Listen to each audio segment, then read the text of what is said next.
Welcome. Good evening, all. It's your boy, Mark, an MUFC fan, and I'm back again, guys. You know how it is. You know how we do. It's going to be another one, another watch along, guys, as America takes on Bolivia, and the game has just gotten underway, guys. I'm going to bring you. Let me just show you the starting lineup. In goal for America, Matt Turner. In defenses, Robinson, Tim Ream, Richards, as well as Skelly. In the midfield three, there's Weston McKennie, Adams, and Claudio Reyna. In the forward line, there's three. Christian Pulisic, the captain. At striker, Balogun, and off the right, Timothy Weah. And for the Bolivians in striking, a two-striker formation as they play a 5-3-2 formation is Menacho, Miranda. Those are the pairing strikers left and right. And the three in midfield are William, Justiniano, and Salcedo are the midfield pairing. A block of three, and behind them is five. Fernandez off the left, Sagredo, and in the middle their captain, Hakim, and as well Sagredo, the brother of the younger brother, as well as Medina off the left. And Vizcarra is in goal for the Bolivians. And I'm telling you guys, it's going to be a very interesting game. I hope you guys are here for it. Smash those likes, people. We got one more stream for you after this, and it's coming to you 1 hour after this game is over. And that's going to be another enticing encounter, which we will discuss at the halftime. But for now, let's get into the game, as Bolivia has already kicked off and the United States has scored. It's already 1-0 for the USA. 1-0, and the goal coming from a corner play. Guys, wow, the game just kicked off. It's only 90 seconds into the game. Christian Pulisic already with a goal. Wow. And there seemed to be some complaint from the Bolivians. It looks like they're thinking there's some kind of issue with the play, but who's to say, guys? Who is to say?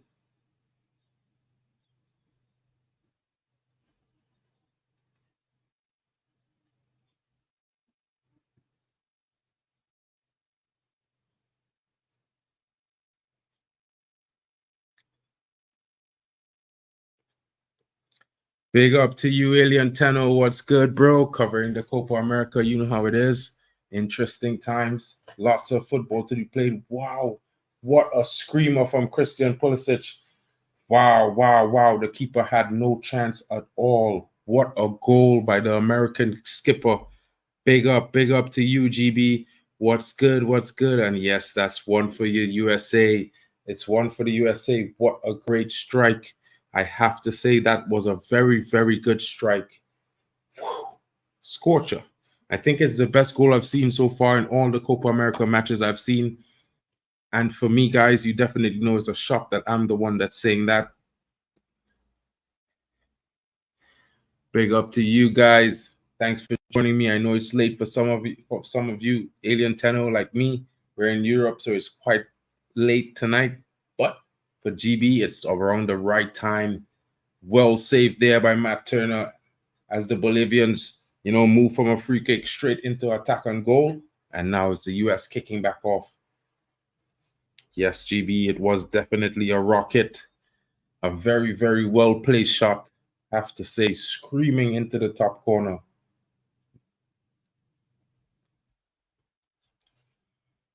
And the Bolivians are still in possession, guys. Let's see what's going on here.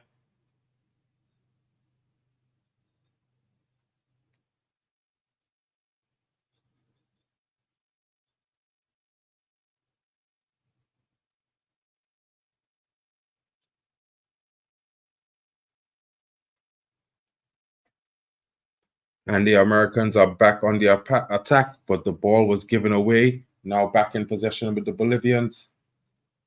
Well won in midfield there. Very enticing. Oh, big up, 605. Jesus. Yeah, Tenno. It's his son, to be fair. It's George Weah's son who's playing for America at the moment, Timothy Weah. I mean, he has a good profile on him, that young Timothy Weah, you know what I mean? I just think he hasn't really improved over the last few seasons. It's one thing for me. I thought when he first debuted, I saw him playing in a club football, and I thought, this guy might have something. but since playing for the American team, I've yet to see him improve. He's been a good player, standard contribution, but I thought he would have been the one to have that real extensive X factor about him. But it's I don't know. Maybe he will improve. Maybe he needs a move to a bigger club somewhere outside of the league he's currently playing in. But hopefully we'll see how it goes. Big up, Metal Football TV. What's good, my bro? Oh, I forgot to drop the link in the chat for anyone who wants to come in. Let me drop the link. There you go, guys. If you want to get in, the link is there. You can come in and have your say. If you're watching the game as well, that would be awesome. So we can have a discussion on what your thoughts are as well. That would be very interesting. I think the Bolivians, they are still pressing high. Their heads are held. They're still going to give that. I think they're giving their best, and I'm looking forward to seeing what they do. If they could come and turn this around, who knows? Maybe they get an equalizer in the next coming half.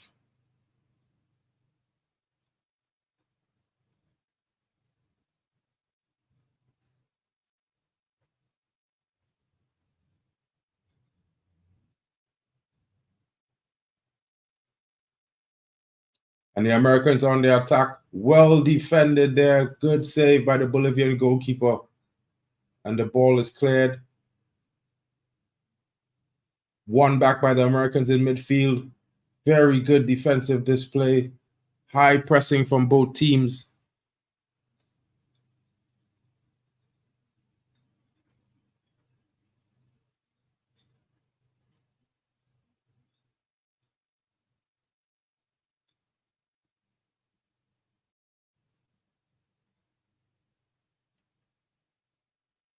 Big up to Chris, Metal Football TV. Welcome to the stream, bro. What's going on? How are you doing? What's going on, man? How you doing? Enjoying the day. A bit of an upset tonight. I thought Scotland might have sneaked a victory, but they ended up going down 1-0 after a horrendous, clattering by the goalkeeper on one of the Hungarian attackers. Yeah. Very unfortunate what happened, and our prayers and God to him. Hopefully, he recovers, makes a full recovery, and it's nothing serious. And also Germany, suffering a draw. I felt like it was a good game. I think the Swiss came out very strong and confident. They played really well. Great pressing from them, great defensive display as well. I thought that the Germans did have a good goal in the first half, but it was ruled out for a foul, and then they eventually equalized late in the game. I found that the player from Switzerland that impressed me the most was Ndoye, the young second striker that they deployed today. Wow, what a player! Very quick, good on the ball, good finishing attributes. He had a few chances, was a whisker away from a second goal. It was interesting. I liked it. Didn't expect USA to score a screamer though, but I thought they would have scored a few goals, but that screamer was amazing. I didn't see it. I was just doing the rounds, doing some stuff on the channel, and I just saw you were on. I thought, hey, I'm gonna say hello to my brother, man. So I was doing a collab with another Spurs channel, and we were just taking the what was it, the matches in just as they were coming, and weren't watching really anyone in particular, just chatting about football really, and as things happened, we were just commenting. So yeah, but I can see that I've just hit the 10-minute mark on the USA Bolivia match, and 1-0. So I don't even know who scored. I don't know what's going on.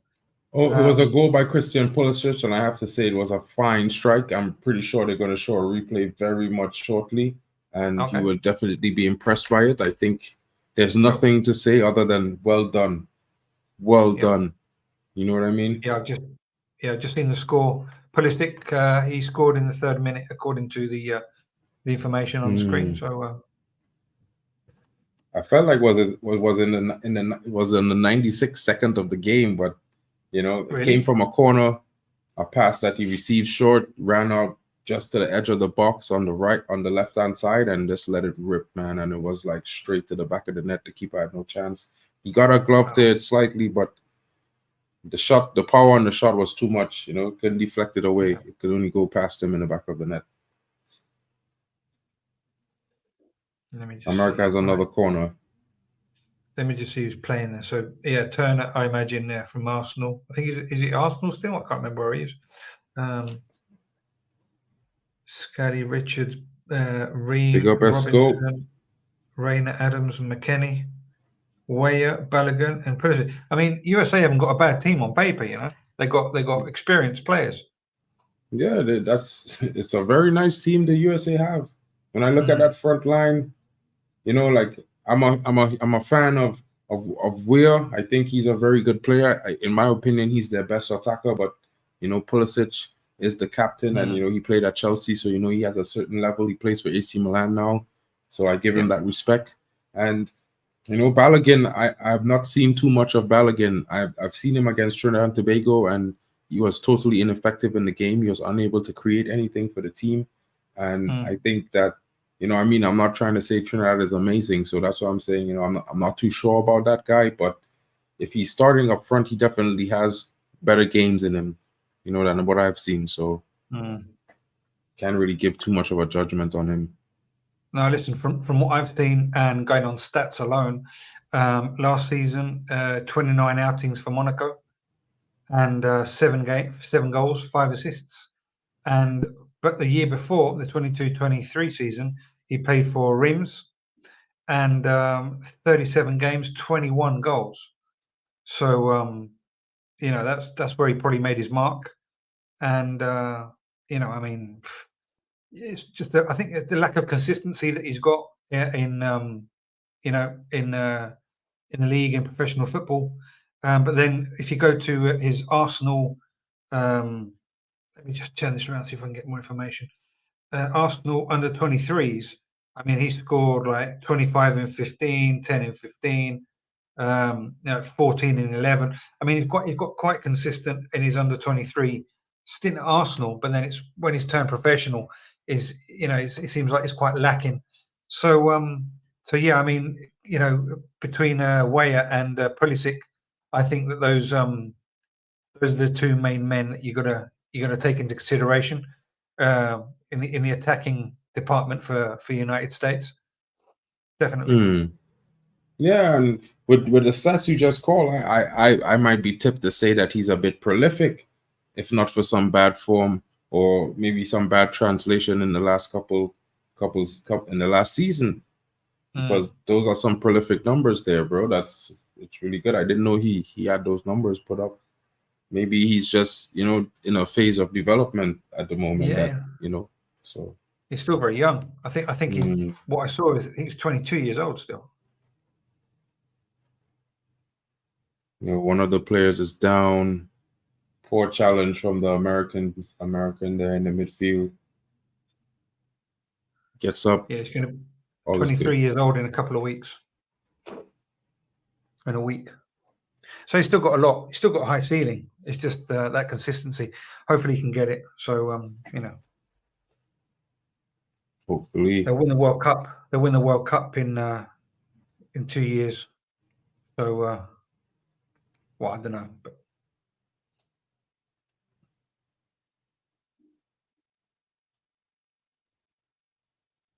and you've got McKennie. You've got these kind of players in the mid as well. So. Doesn't the Uruguay match starts in 3 hours, GB? So yeah, we're gonna be here for that. We have it's set for us. We're gonna cover that game as well, but it starts in 3 hours, bro. I'm not gonna be here for that. Yeah, well, I'm off tomorrow, so I'm up. Right. I'm up watching football tonight, bro. I'll sleep during the day. What did Bon Jovi say? Sleep when I'm dead. You know how it goes. But I won't say that. At the same time, I do like to get some sleep sometimes. Yeah, definitely. Oh, It's no, bank that's no holiday in worries, some. GB. You know, Oh, so great. you come back later on, and we'll be doing the Uruguay game. Well defended there, clearance by Segredo. Weston McKinney driving into the box just now there, running out of field. The Americans have a corner. Let's see what's going on here from this corner. I think I just dropped behind like 20 seconds because they're already at a goal kick for Bolivia. Yeah.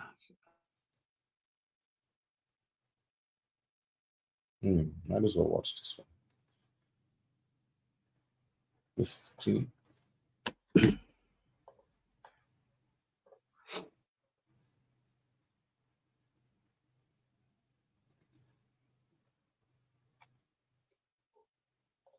That stadium's going wild for a corner kick. Yeah, it is. I mean, the Americans at home, you know, so they're like that. They're like currently like the Yeah. German squad, you know. They have the full support. Mm.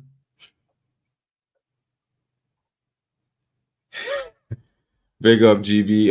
All good, my bro. All good. All good. I know. Wouldn't it be like 9 p.m. At your time then? Because right now it should be like 6 p.m., right? Kings of Football shit. Balogun just need time last season. He was his first season as a senior starter for the whole season. He has played so many managers. He just needs a stable environment to kick on. The talent is there. I'll take your word for that Kings of Football show, bro. You know what I mean? I haven't seen much of him, so I can't really make a critical assessment of the guy. You know, I could only wait till I see more and then say, well, yeah, I think he's got it. But from the stats I've heard about him, I have to say he sounds like a prolific striker. To be fair, Yeah, the season before, as I said before, Mark, and he was at Reims, so that's he scored quite a few goals there, and he just made his move to Monaco, where his stats weren't as good as. I think it's just the consistency. If he's got it in him, if he's got it in his boots, and he's got it up here in his head, different manager, different way of playing, different city, same league, but got to give people time to adapt. So, 100%. if he's got it in him. He's got it in him. He's going to do it. He's going to do the business. So, and as we said before, I think he's going to be 23 next week at the beginning of July. So, yeah, good Young prospect. guy, yeah, definitely. Lots of time to develop into himself and stuff like that. Definitely. TV, that's all good, bro. That's all good, bro. Sleep is good, man. Don't let nobody tell you different, bro. Sleep is good. Big up, Stephanie. Hope you're doing well. The Americans are dominating possession here today for sure.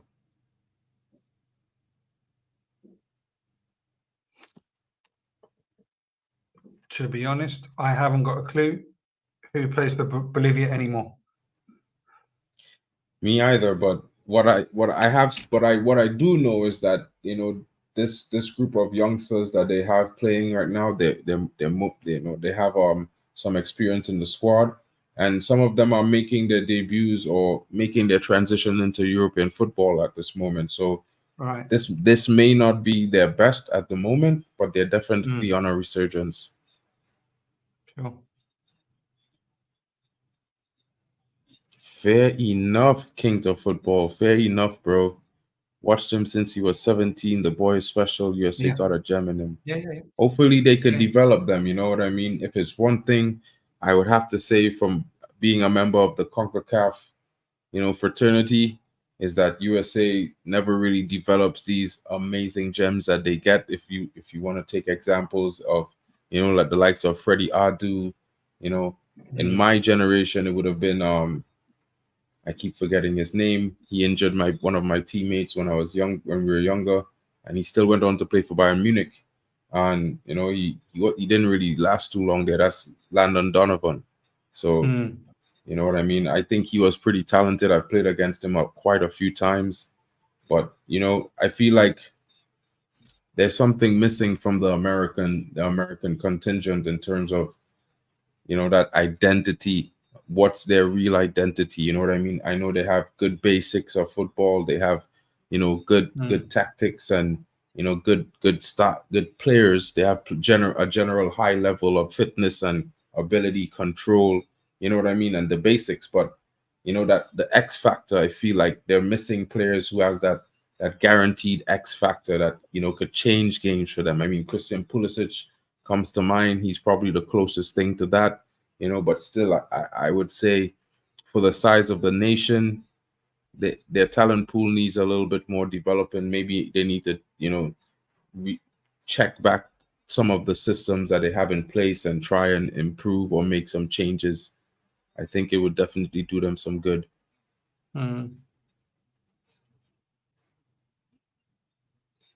They have come a long way, though. I mean, definitely, if you look definitely. They've got a hell of a lot of infrastructure. They've got a lot of coaches out there that are doing it. A lot of European, well, not just European, but a lot of coaches from around the world that are out there. Obviously, they probably get paid a pretty penny in comparison to over here, for example. I mean, I don't want to speak out of turn. I don't know what they earn, but the facilities over there, the possibilities are very, very good.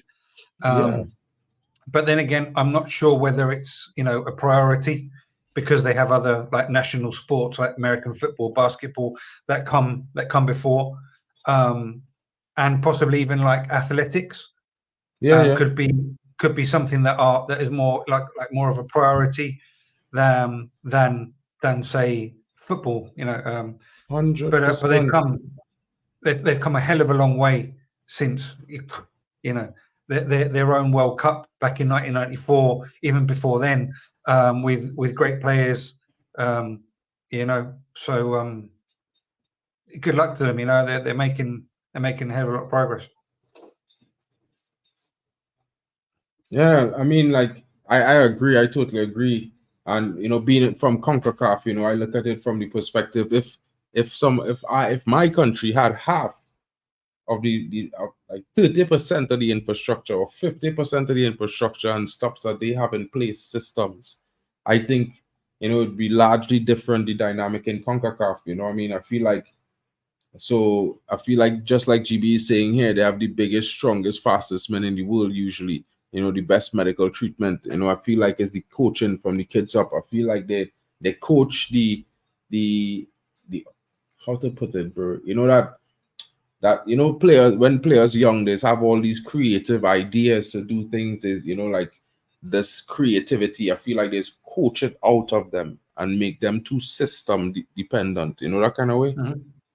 So maybe they need to give them a little bit more room to develop into a sense of, you know, flair, because, you know, you rarely see that kind of flair from the American team, and they all are really talented. Like, I've seen them play live a few times, and so I don't discount their talent, their ability, the fitness. It's just that, you know, it's like a lot like a system team, in my opinion. But then, for example, if we go back to my previous comment that it's not a priority sport, you'd be, for example, all the kids on the street or on the courts, because you know, in films or whatever, you see people playing basketball more than anything else, because it's accessible. You wouldn't be playing American football on the street, for example. You know, you'd be playing throw ball, or I don't know, something like that, because it's easy to do. But you'd be playing b-ball on the courts and this, that, and the other, and by the beach, etc. And they'd be trying to emulate like Michael Jordan, like, you know, like all these kind of legendary players. Whilst if football isn't third, fourth, fifth priority as a sport, then the young kids wouldn't actually look up to anybody. Do you know what I mean? It's like, everybody wants to be Jordan, everybody wants to be LeBron, everybody wants to be Scottie Pippen, everybody wants to be, you know, Kobe, everyone wants to be. But in football, who wants to be Balogun? Who wants to be Alexi Papa? Who wants to be, you know, Michael Bradley? Who wants to be Pulisic?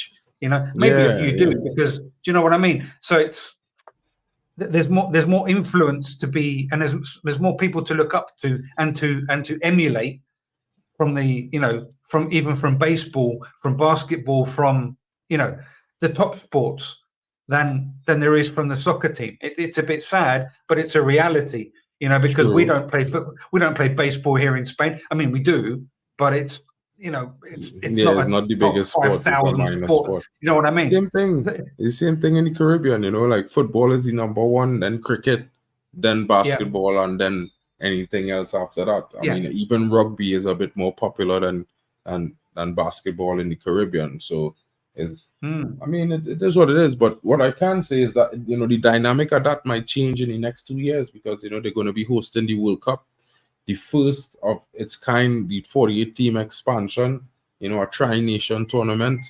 And I think that's going to probably change the dynamic of American football, because when you have all the best players in the world there, it's going to be for 2 months, not like normally it's be 1 month.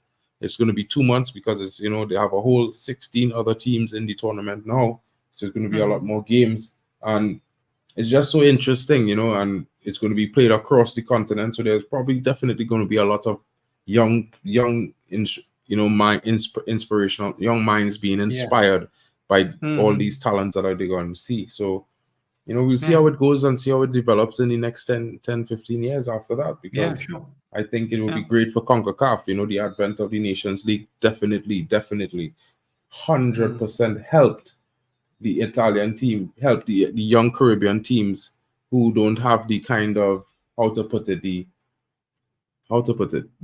infrastructure or the funding to play games regularly, like the US and like England and like those teams. Having UEFA sponsor, FIFA sponsor Nations League and sponsor the teams to play. They have a place that they're hosting all the games and all these things. It gives them that game time, that ability to play more games, play against each other more regularly. And it definitely is improving the football, all around the Caribbean.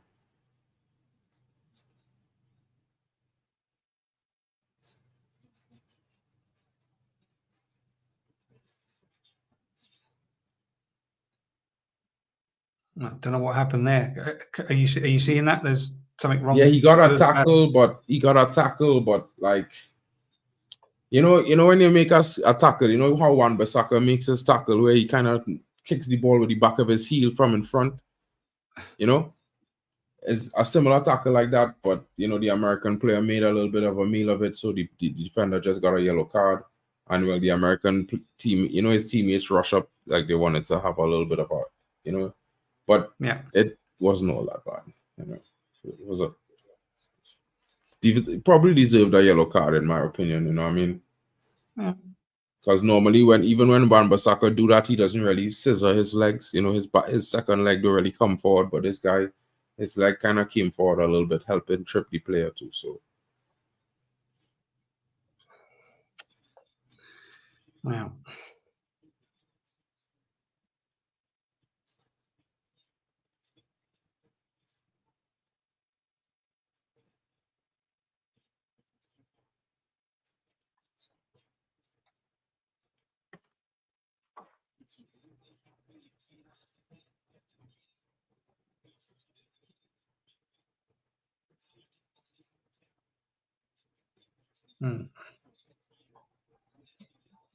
Where are they playing?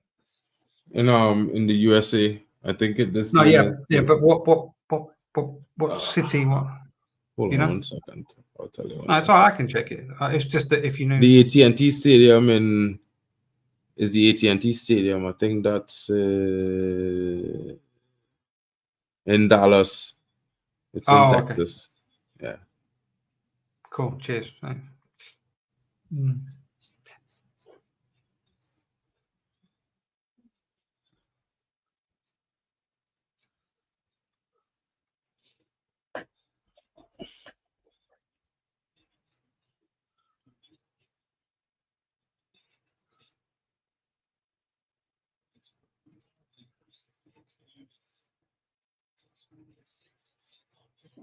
Has Brazil played yet?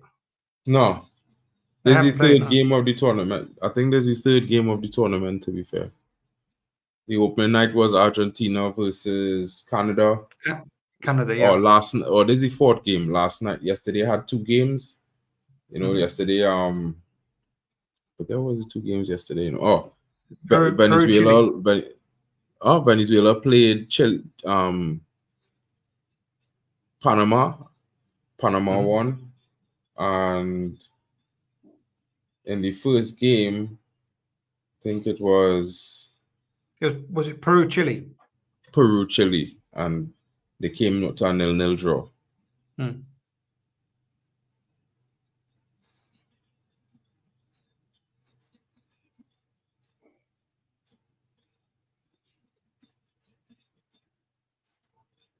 This game getting a little bit rash. So many tackles and challenges flying in right now. It's starting to be a little bit hectic. Yeah, the ref need to calm this game down a little bit. The Americans just get a little bit heated with the tackle that happened with that yellow card, and well, they're playing against Bolivians, so gonna be.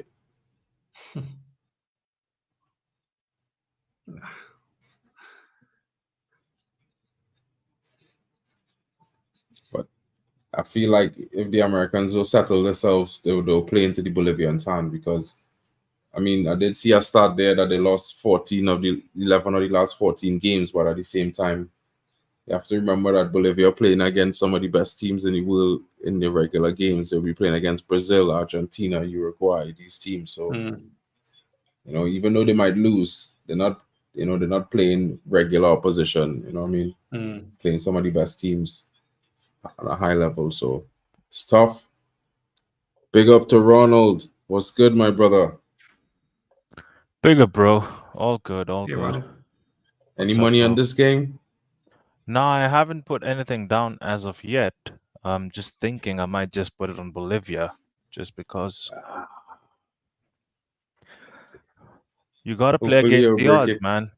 Yeah, you gotta do it against the odds. I'm pretty sure the odds on Bolivia winning this game might be something like 20-1 and climbing at the Are you moment. mad? 20, bro. Right now, it's giving 60. What? So if I put down 100, I'm getting 6,000. That's interesting. Yeah, I mean, even a draw is giving 13. What? You have to pay. It's You a have to good pay thing in I tax. don't bet that, bro, because I probably would have done bet $100 on Bolivia already. 50 Yeah, for a that, draw, 50 for a win, and sit back yeah, and chill. exactly. Yeah.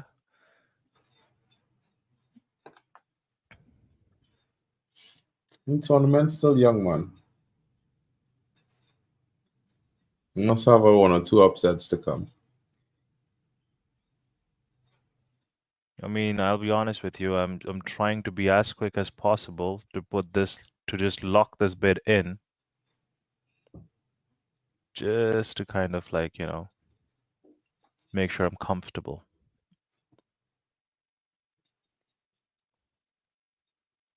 I know Bolivia has no players as such. I don't think they do. No, they don't really have any big players. I think they have 3 youngsters on the field that are just make their move into European football. I think 2 of them in the But then French the league. thing One, is that United was never supposed to lose against Coventry, but we still drew. So football it's a funny game, bro. yeah. I'm interested to see what happened in this encounter, because the more the game get a little bit aggressive, I feel like it will play more into the Bolivians' hands, because that's South American football for you. You know what I mean? Hmm.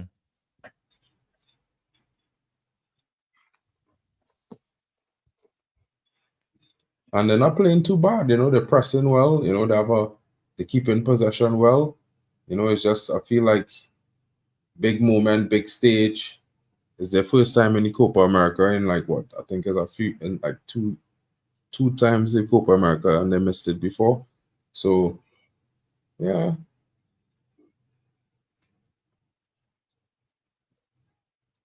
And of course the Americans are the hosts, so it's going to be a tough to beat them.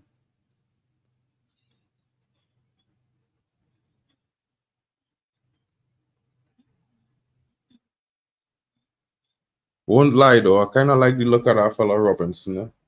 ever since he was playing at Leeds.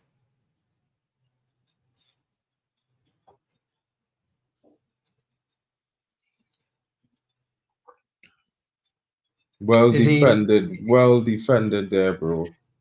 He plays. I He was plays for certain, Fulham, bro. doesn't he? No, he plays at Leeds. Robinson does. Yeah, left back. Yeah, Okay. it's not Leeds. I think it's Leeds. I'm not sure because I think Spurs were in for Robinson as a left back for cover for Udogie. But I could be wrong. I'm not sure. I think No, it you was could be Fulham as right, well. bro. It's one of those teams in white he just play for. Yeah. Let me just check. Robinson. Yeah, it's Fulham. It's Fulham, Mark. Yeah. It's football Fulham. Yeah. Yeah, he's not a bad player at all. I kind of like the look of him. He's play well. I've had decent engine on him. Very good defensively, physically fit, physical, good control. Yeah. You have a decent passing range as well. Yeah, he seems to have a lot of Oh, consistency what as a well. He's been at ball! Fulham 4 Lucky, years, unlucky. and he looks like his first pick at Fulham at left back. So yeah, a lot of games. Oh, I just heard. I was not going to ask about Serginho Dest, but just heard that he tore ACL. Serginho Dest was at PSV on loan. Oh no, at Milan as well. PSV from Barcelona, and he was meant to come back to Barcelona this season, but yeah, he got injured. Yeah, so that's going to be difficult for a sale or for anyone to Yeah. buy him because who wants an injured player? But they did the same. Man United did the same with Van Nistelrooy. Whenever he was about to sign for Man United from PSV, and he did his leg in, or he did bad injury, didn't he? And they waited for him. So, or they respected whatever it was, the agreement. They respected it, and he got better. And many years ago, that I remember that it happened. You yeah. know? Same thing happened with Eric Cantona as well. You know. I don't recall that, but was that the case? Well, he wasn't injured, but he had this situation with the fan thing. You know.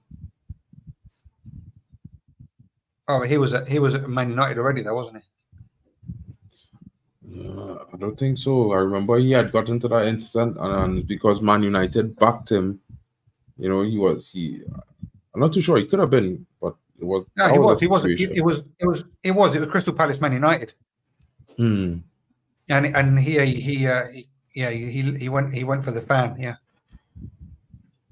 But he was already at Man United. Sorry, yeah, and that was, I think it was 8 months out. Yeah, 8 months something out. like that. Yeah.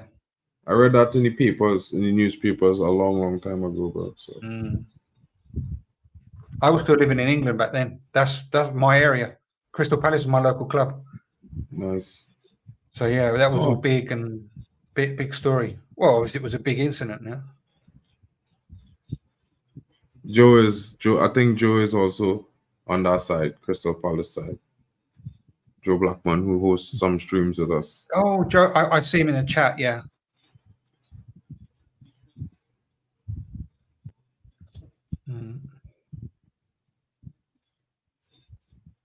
Not the same as it used to be down there. Jesus.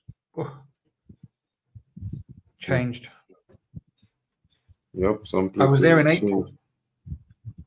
I was back home in April. I went from with my family over for a couple of weeks, and awful place to go now.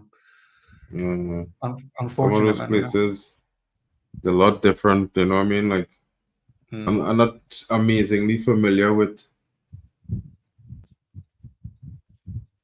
I'm not amazingly familiar with the UK, but I've been to a few places a few years ago, and I was living there for a year and a half, 2 years ago. So, and going around, it was like, whoa, this is a lot different from what I remember. Yeah.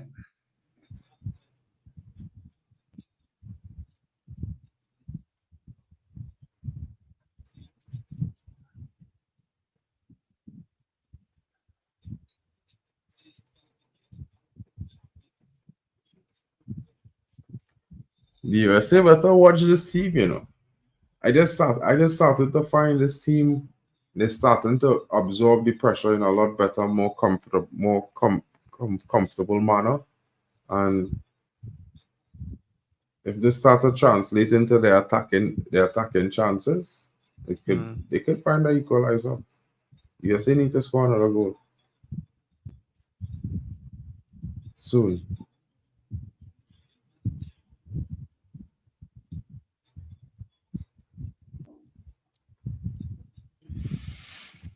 USA needs to do nothing. USA needs to hold 2 goals and let my people from Bolivia win, please. Your people. Yeah, well, I mean, I wouldn't mind seeing the Bolivia score and make the game interesting. So, Chris, I'm would like not to see sure what they would do. if you were watching the previous stream, the Germany game. So what happened was Switzerland was beating Germany, right? And the odds were actually good. I kind of, I was hating on Germany whole game. In the last 20 minutes, I saw the odds change. I was like, let me see if Germany can win. I put a light bet in. Yeah, peak. Lost it. Well, yeah. Hmm. And the same happened with Scotland as well. Scotland, in fact, to be fair, I had put the bid in before the game even started. So I was like locked in for Scotland to win, but Hungary came out top. Bro, Scott McTominay threw away 2 big chances in the last 10 minutes, bro. Bro, Normally he would have buried that for Man United, bro. I'm telling you. US has scored the second goal. Oh man. Balogun on the gun. I'm telling you, bro, like they needed that, bro. Trust. What are you saying? Should I cancel my bet? No, leave it. You should have bet for a draw. Eh? I hope you bet for a draw. I did. Because you see that young fella they call what's his name? Menasso. He have a young man playing up front for Bolivia. Let me just double check his name here. Menacho. Oh, that's terrible by the goalkeeper, bro. You're ahead of me. Oh. Terrible by the goalkeeper that got that conceded. When you dive too soon. No, for really, dive too soon. Like he could have taken another step and dive. The ball is not a shot at pace. It kind of, I can't say trickle in, but it went into the goal. It went into the goal. It was more placement than power.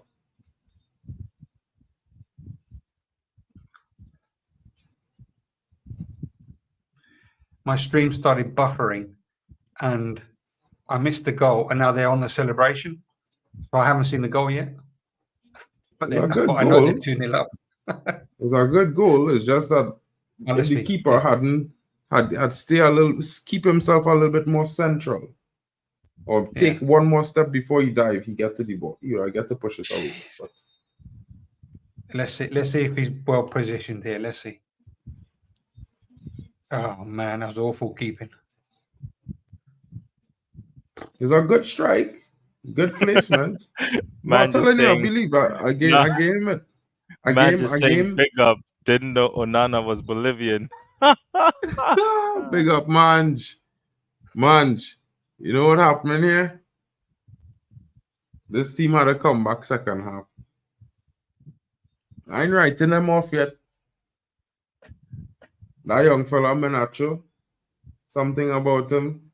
I feel he go bag a goal or 2 here today. Gonna get a hat trick.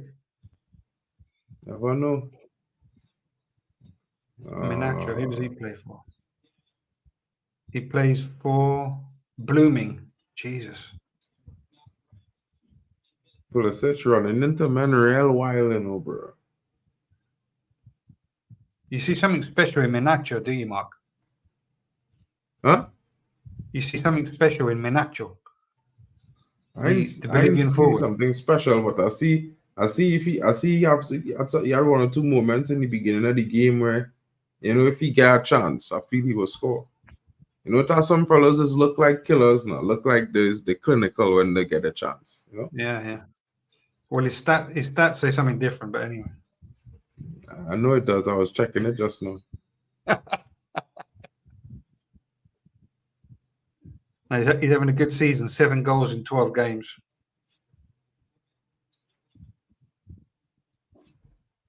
And his last match against Colombia, he got 4.8 out of 10. Yeah, he wasn't Because he too got good in sent off that in the game. 68th minute. Man jumped us to kick our ball, right? And the defender put his head to the ball and get kicked, and he gets sent off. Halftime, guys. That is weird stuff like that for me that make me feel uncomfortable about refereeing in games and football sometimes.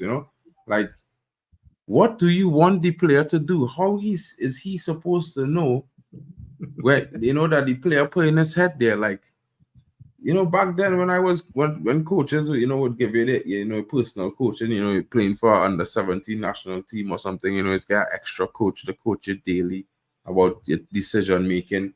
I always used to tell you, bro, don't put your head where feet go. If you do and something happen, you're at your risk. But now it's almost as though you're not supposed to make any contact with a player. Like, you're making a tackle, you're supposed to tackle the ball alone, and if the player was to get tripped in the process, then you foul him. These kind of things kind of weird for me, bro. But the Americans are dominant. I can't not say that they had a dominant performance in this half, and I pretty much enjoy that first goal. I thought the first goal was amazing by Christian Pulisic, and hopefully the Bolivians could come back and show some fight in the second half. Hey, Luan, what's good? The Americans are up 2-0. Brilliant strike by Pulisic. Thought the Balogun goal was well placed, but the keeper should have saved that. The US will score more goals? If the Bolivians could score a goal in the first 10 minutes of the restart, then the game might tilt. However, if they don't, then I possibly will be inclined to say the Americans will score a third goal. But I have to see the next 10 minutes, though. That goal kind of took a little bit of the stuffing out of the Bolivians there, because in the exchange right before that goal was conceded, they was having some decent opportunities going forward, and was just possibly getting that last ball, making that last pass, and to create the chance, and they weren't doing that. So I was thinking, if the game keep going like that, they will eventually find that last chance into the box and create an opportunity. What are your thoughts so far, Chris? I mean, yeah, I expected USA to be dominant. They got the better quality players. They got more experienced players that they play, in Europe, etc. And I'm not surprised by the dominance. I'm still yet to see the Pulisic goal, because I didn't see it on replay, didn't see it live. And the Balogun goal, it was good placement. Yeah, it wasn't bad. Expected to go far post. The keeper could have done a lot more. I think his positioning was incorrect for the goal, but then mistakes is what your rivals feed off on. And I think that I think the tonic of the game, I think there's not going to be much difference in the second half.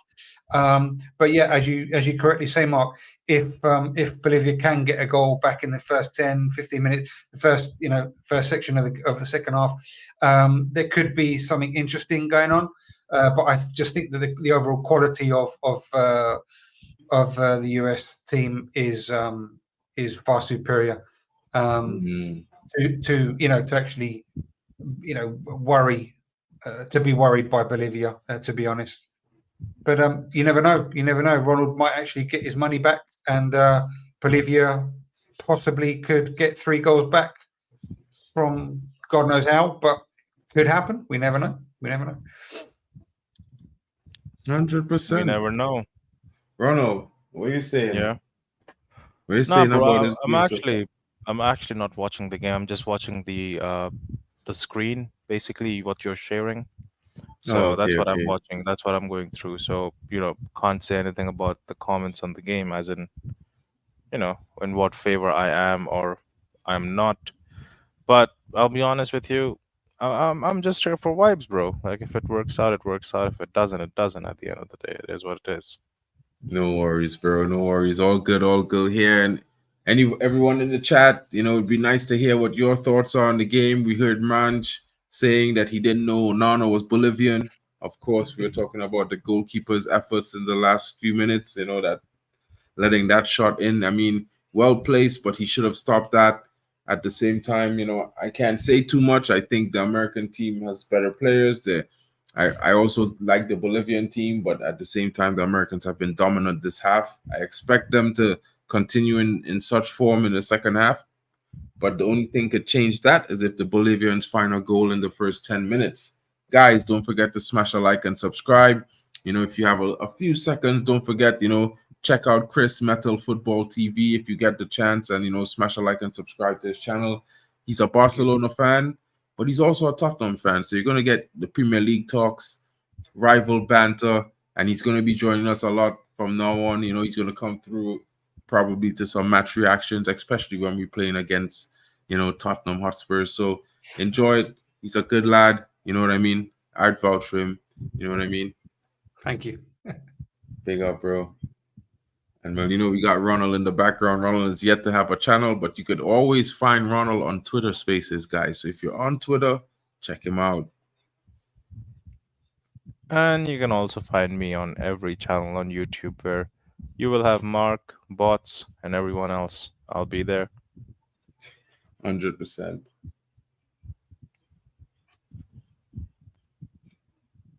Oh, wait. You see what I see in there? Prince William rests on the Copa Trophy. That's Prince William. No, I turn the thing off myself to be able to interact with the with your channel, because if I touch the comments, for example, my the double screen disappears. Don't know why. Oh, good. But I'm not watching the football at the moment, but I will be after. I'll just see like a clip there with Prince William putting down the Copa Trophy onto the stand ahead of the kickoff. So that was interesting. Yeah, lovely. I saw that comment. Thank you for that. I don't take things personally. I like football, mate. I don't get into politics. So Nah, Kings of Football, I mean, as much as I am against Barcelona from my core, Chris is a nice guy. You know what I mean? Can't be mad at him because he made a bad choice with his football team. You know what I mean? But he's a good guy. You know what I mean? So he's cool. We like him. He comes in and he gives a good opinion. It's usually very balanced. So I think you might, not be mad at him. He has a good football mind. But I mean, Spurs and Barcelona. Well, that pairing is actually quite interesting. Chris, I really want to know how you manage to support the two of them. I know how you support Barcelona, but it's just the Spurs, bro. You're from Crystal Palace. I'm from that area, yeah. Well, the story is about Spurs, and both stories are happenstance. It just, all good, mate, all good. But both stories are happenstance. It just happens, and they could have been 5th division, they could have been 1st division, they could have been no division. It's just a local team. An older cousin of mine was at home. I went round to visit as we. That's a no, Luan. Yeah, I'm not streaming to my channel. No, I'm not now. No, but I will. I haven't asked for permission, so if you want, you can stream. You could co-stream, bro. That's no problem. That's no problem. But because I haven't, that's how good a guy I am. I could be a Barcelona and a Spurs fan, but if I don't have permission, I haven't asked for it, I will not do it. That's such a lovely guy I am. No, but basically, my older cousin is a Spurs fan. And we used to go around to each other's house, like my parents or whatever, in England, where I used to live in England. And he was looking at I I don't know whether it was a football album or a sticker album. I don't know what it was. As I said, 7 years older than me. And it was in 1983. So I was 4 years old. I remember this like it was yesterday. And he was looking at this album, this football book, whatever it was. And there was two names that popped out. And because my late mother was Spanish, the names popped out, and they were Osvaldo Ardiles and Ricky Villa. And I'm like, what are you looking at, mate? What what is it? Oh, this is Spurs team, and these are the two Argentinian players that play for Spurs. And I'm like, oh, well, blah blah blah. They're really good. They just won the cup. I'm going to support them then. And I just started supporting Spurs without knowing anything about them. And I've been loyal to my word ever since. And that's it. That's basically why I'm a Spurs fan. It just doesn't make any other, there's nothing strange about it. It's just that's why I'm a Spurs fan. Loyalty to my word. That's all it is. And then in Barcelona, I live in northwest Spain. My mother was from northwest Spain. My local club is Deportivo La Coruña. But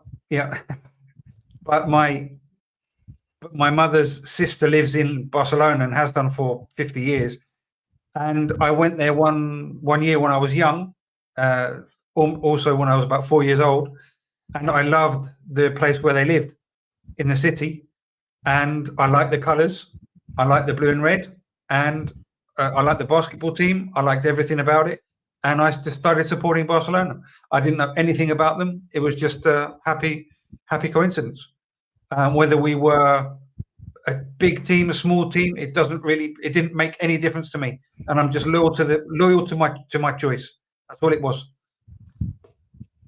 Well, I'll be honest, you kept your gentleman's promise. So that's commendable and respectable. That's just loyalty to me. To me, loyalty is key to life.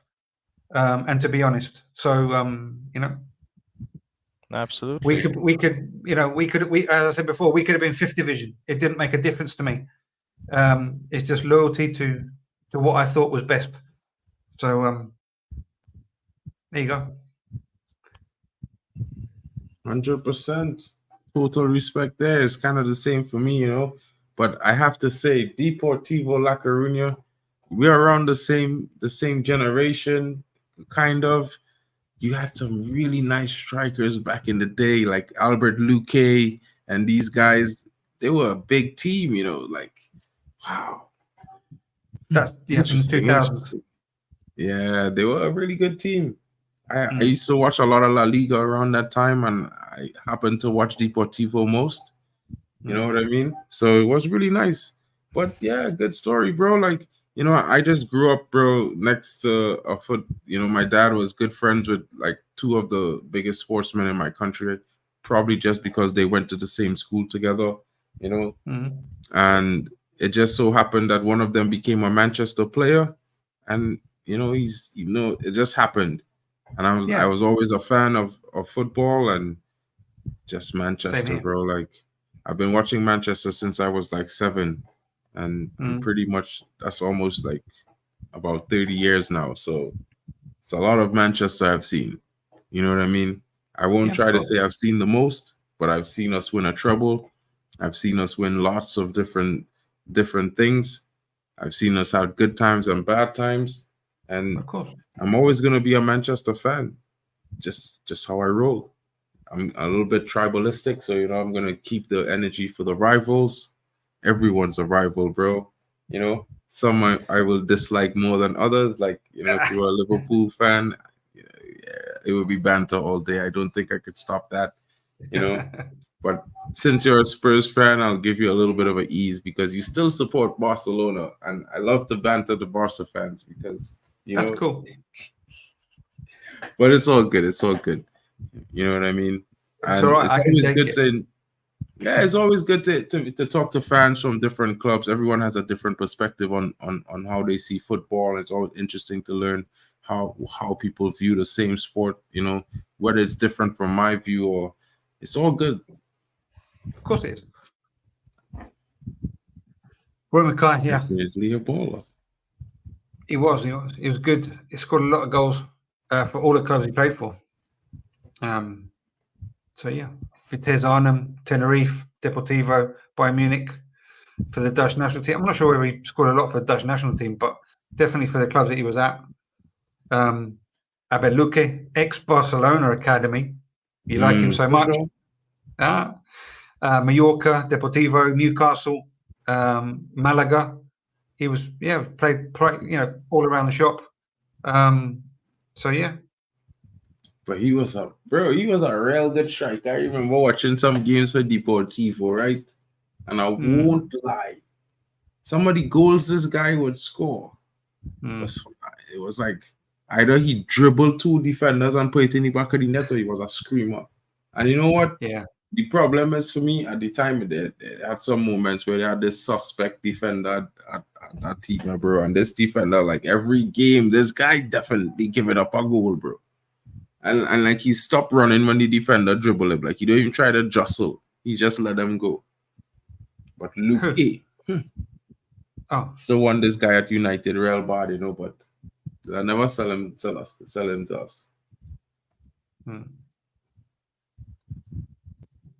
Kings. They also had Jimmy Fully Hasselbank.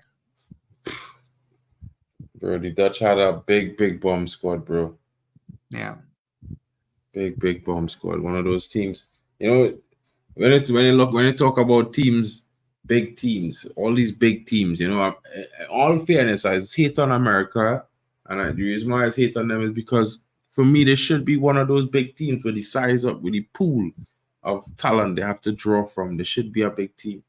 You know what I mean? But they're not. But the teams that remain big teams all throughout the years, you know. Which team should be a big team? The USA. And I'm only saying this because the country have 340 plus million inhabitants, bro. Bro, I have a population of 1 billion in India, bro, and we can't put together 11 players to play at the highest level. You know why? Because there's no footballing structure. A country, a place to be successful, you need to have a footballing structure. And I'll be honest, there are other factors, brother. Like, there's one player, Sunil Chhetri.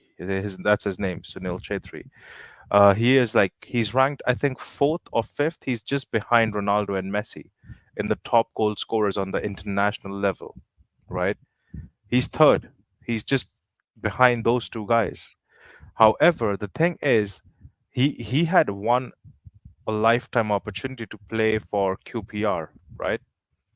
And it is a committee of 6 people that have to vote outside of India, obviously, and 3 of them voted in favor of him, and 3 of them voted against him, and he never got the contract.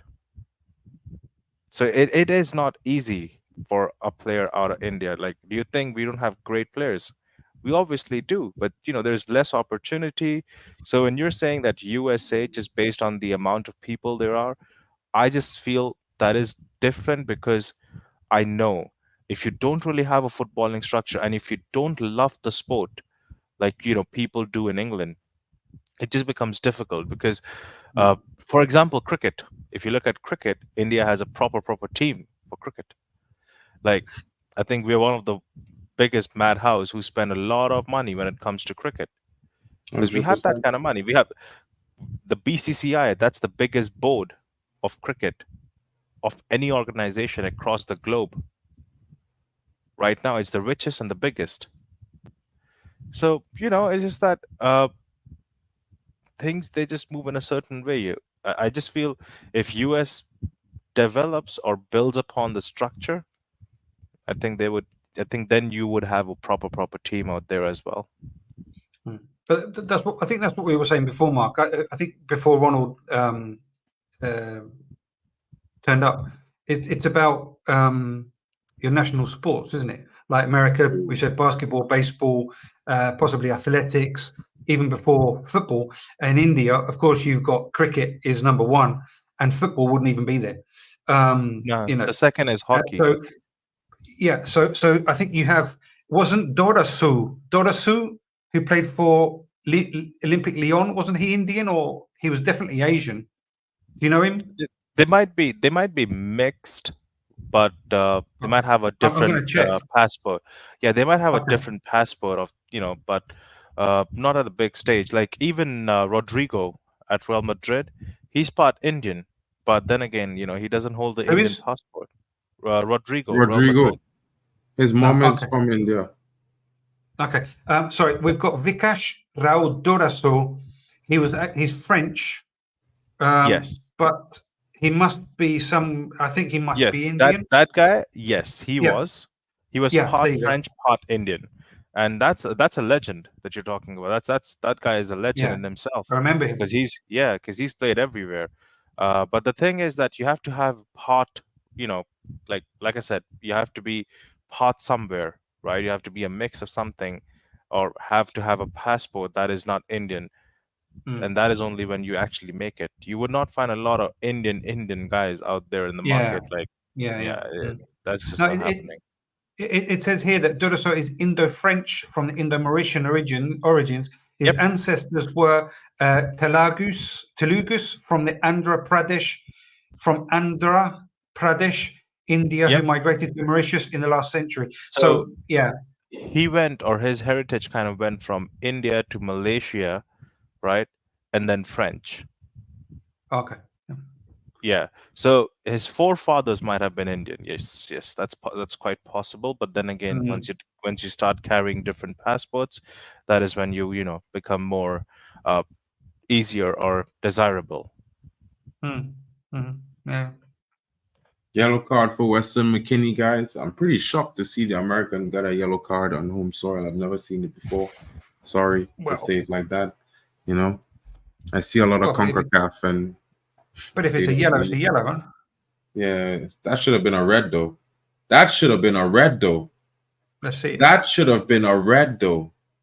That's a tackle from behind. He didn't get the ball, got all of the player. Definitely, there was no chance for him to get the ball. What minute are you on, Mark? 48, 45.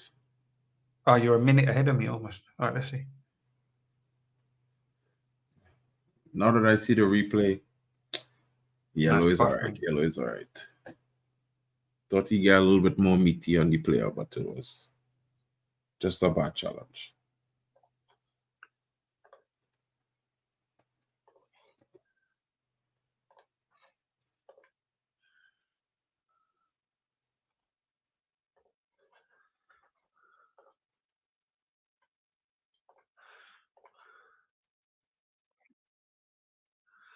Okay, let's see.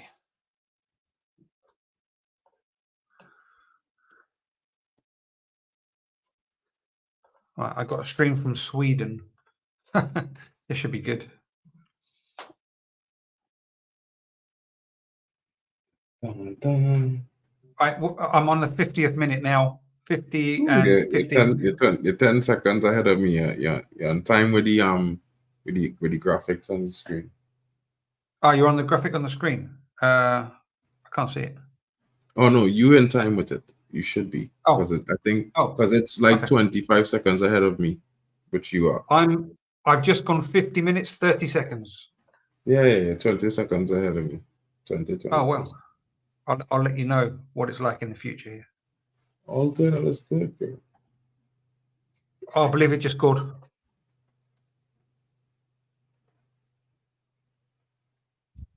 Nah, you're messing about. Nah. I was like, nah, bro. I know that screen. I know that graphic on the screen working. If Bolivia score, I would see a goal there. Bro, if Bolivia scored, you'll hear me screaming, "Give me one more goal!" The Bolivian people, come on. It ain't happening though. No, they did shoot though. They did shoot. Yeah, they did take a shot. It was a miss. No, I'll be honest. This technology should be there in Prem, bro. Like we need this. This graphic display. Yeah, bro. This is beautiful. Welcome to the representation for the USA on the panel tonight. Big up to Professor Omo. Professor Omo. Yes. Omo. I bet money on Bolivia scoring, bro. Did I do wrong? I don't know, man. I listen. USA football is a love-hate relationship. because it's all about your parents have money. Oh, you could become a football player. Like, bro, we have tons of players, but they don't get the shine. Like people that pay for the extra camp and stuff like that.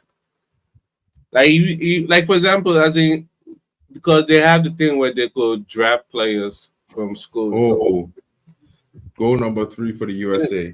And now Balogun from Arsenal. Yeah, But that's it's Balogun from Arsenal.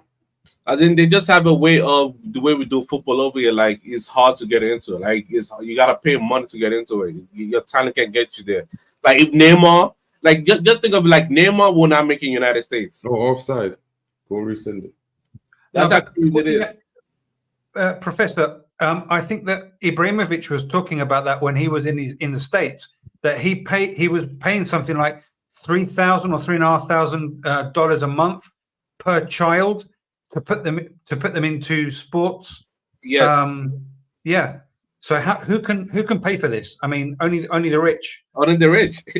Everybody playing football. Everybody in the United States, majority, 99% of them come from rich family. Talent it won't go far. Like or you might get somebody that sponsor you. It's a shame. It's a shame because everybody has the right to play and to progress and to have the same chances. And it's not. I don't know. I don't want to talk about the country enough, too much because I'm not there or I've never been there. But I think that if you have to pay your way, then it's a bit, I think you paid the school, and I would say your son is a starter. Your son is a starter, pretty much. Big up, Booba. Like a player like Anthony, like he came from the street of favela. He ain't gonna happen there. It just won't work. Yeah, like my godson is play in one of the academies, Revolution Academy or something. So probably near Revolution. Huh? That's most like probably New York Revolution. No, I don't think it's New York Revolution, but the academy is called Revolution because the academy down in It's in New England, in Florida. Is new something New England Revolution.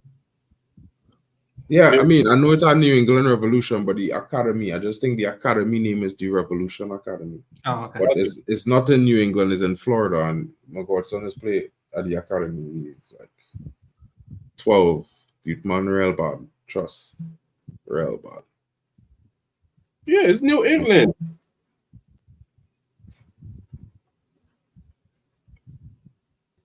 Small man, a real talent. Yeah, bro. Trying to get him to come to Europe soon. Young players have a better chance in Germany. Yeah. Even trying to get is it Revolution Soccer Complex? Huh? Revolution Soccer Complex? Yeah, that's where he is. Something like that? Even me trying to get coaching badges in the United States, I'm going through a whole bunch of hoops. Jesus Christ. Bro, you could do coaching badges online at Barca Innovation, bro, for like, it's like $300 US for the course for your first diploma. I know I signed up for the UEFA badges, and this thing I gotta pay like 2,000 euros. I'm like, huh? No. The first one is 300 euros, man. 325. Yeah. Yeah, you see, I went to the wrong website. Exactly. Bro, I'll send you the link, bro, because I doing the tactical analysis course right now at Barca Innovation. It's supposed to start in like 3 weeks, and bro, everything is fine. It's like do all your $300, bro. Do all your courses, but can you also pray that Bolivia damn scores? Come on, please. I don't know. The way this game going, it's looking like America going to play themselves into a position where they will allow Bolivia to score. Yeah, I think America's we're prone to making mistakes that'll make other teams score. So we might do one of those. I'm not so sure though, but we might. Bolivia will beat us either way. They probably wouldn't win, but the thing for me with America is two things. One, they're a little bit hot-headed as a team. Two, when they start missing chances, they start to get hurried. They start to play a little bit rush. They can't afford to do that against this team. Whether or not they're good or not, Spanish teams from South America, bro, you don't let them feel you're nervous. We are a That's machine. when they will turn on the game. United States is a machine. It's just gonna run. It's gonna run and it's gonna catch up. And you see the heat map. Nobody's close to each other. Why Bolivia? Yeah, there's cohesion there. Who's number 12, 20, 10, 20, 21? Who's there? Yeah, I trust our heat map.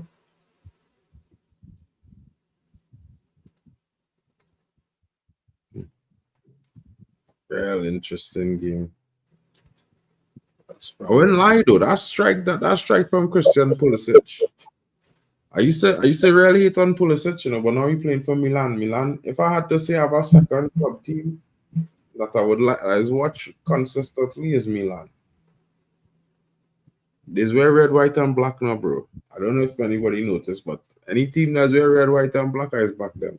So United, Trinidad, and well, only Italy is the only team that is back that though. So you also back Bournemouth. Okay. 999. Bournemouth in And the me. Premier League, bro. You can't have two Premier League teams. The And world Eintracht old, Frankfurt. so not big enough. Huh? Eintracht Frankfurt. Yeah. My best friend in Germany, he's an Eintracht fan, so I was going to watch the games with him. The team in this city, I live in Dusseldorf, so the team in Dusseldorf, Fortuna, they almost got back into the Bundesliga this season, and I just go to the games. One of my neighbors have a season ticket, so he's always just one company, so I just go there with him for free and enjoy the games. It's be cool. They have a nice rhythm section and thing. Dusseldorf, they've got a good stadium. They have. Yeah. That's where the game is tomorrow. One of the games playing there tomorrow, the 6 o'clock game. Yeah. I don't know why I have a feeling that this team is going to collapse. They're gonna have a red card and everything's gonna go bad. Who's that? USA. Bolivia? USA. Probably. Bro, USA need to calm down. I tell it, man, them. They're starting to get... What? Don't miss this chance. Come now, bro. You let that man box you out there, bro. Sure. That man gain the box, right? And the step he's supposed to shoot, he take a next step, you know. Mad. Could never be me, bro. If it was me, there's bags. I'll bag up that keeper, bro.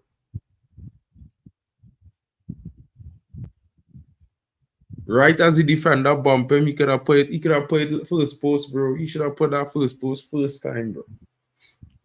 Well saved by the... For some reason, I'm trying to figure out where Pulisic at the next strike there, bro. Well saved. The keeper. This Bolivian keeper, he could dive, you know, but not for low shots. Anything in the air, he bad.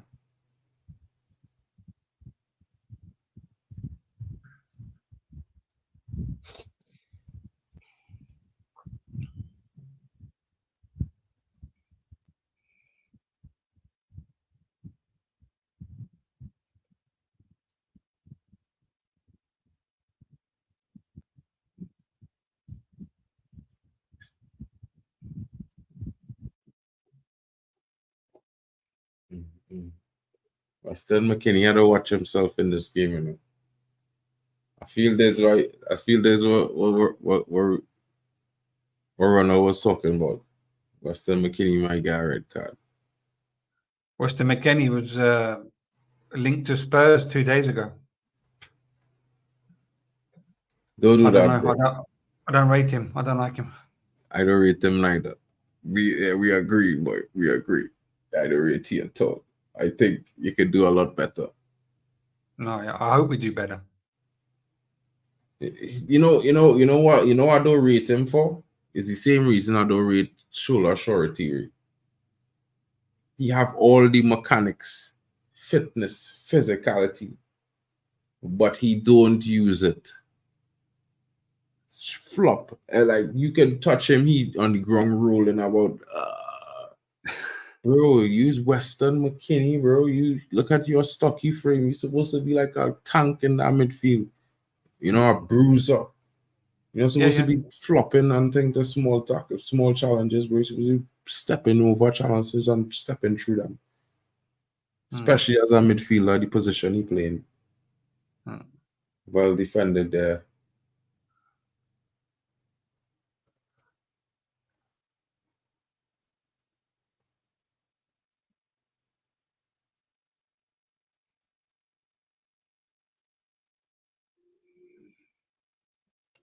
Come now, Bolivia. Create a nice passing play, get into the box, and back at the net. That's really all I need to do here. Make the game interesting. Heat it up. Bring the game to a boiling point. That's what we want to see. We want a goal.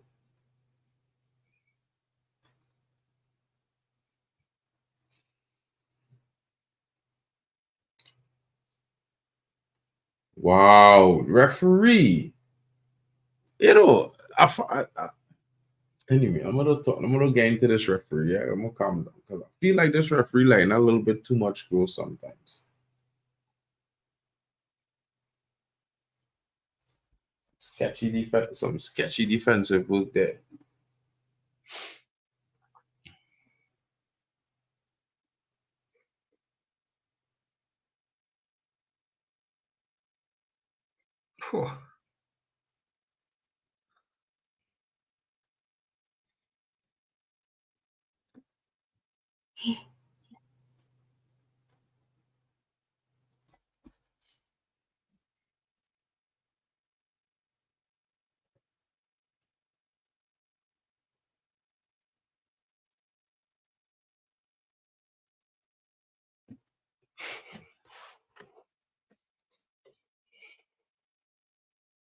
Well, they all in already at 2-0. Nah, watch that. They don't know about football gods. I feel they don't know about the football gods, because they can't be all in at 2-0, and it's at 30 minutes to go, 20 something minutes to go.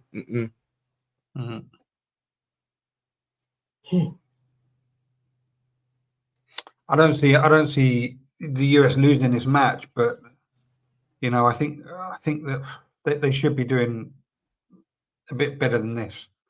Exactly.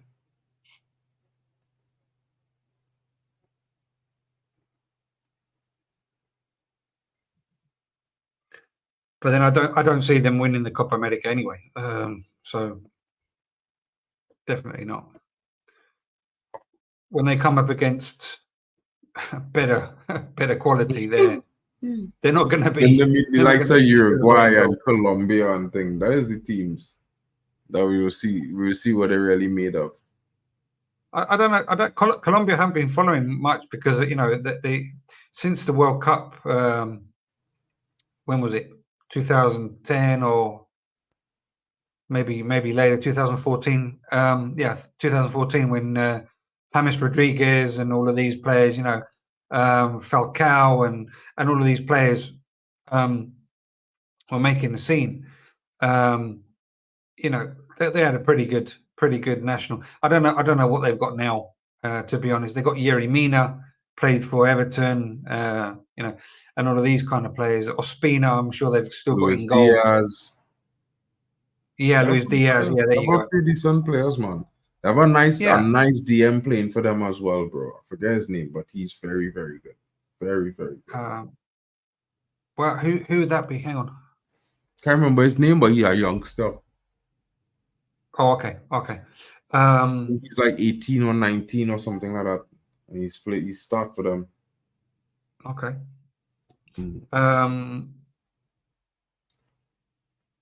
And he was linked. It wasn't your Spurs he was linked to last summer or winter or something like that. Colombian guy. I don't know. Let me just check. I'm going to go and check the Colombian squad.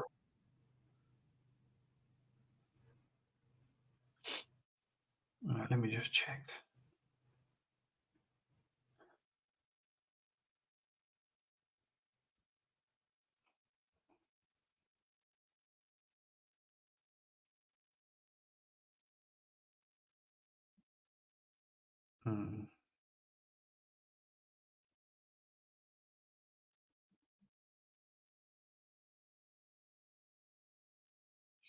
Right.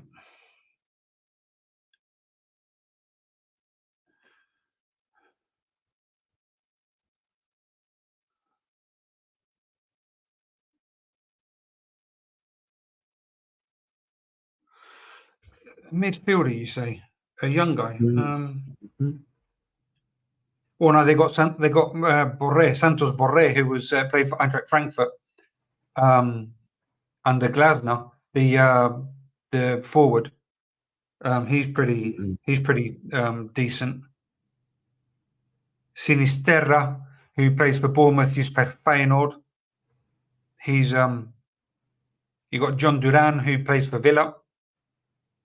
Luis Diaz, as you said before, and then you've got Borré, Santos Borré, who played for Eintracht Frankfurt.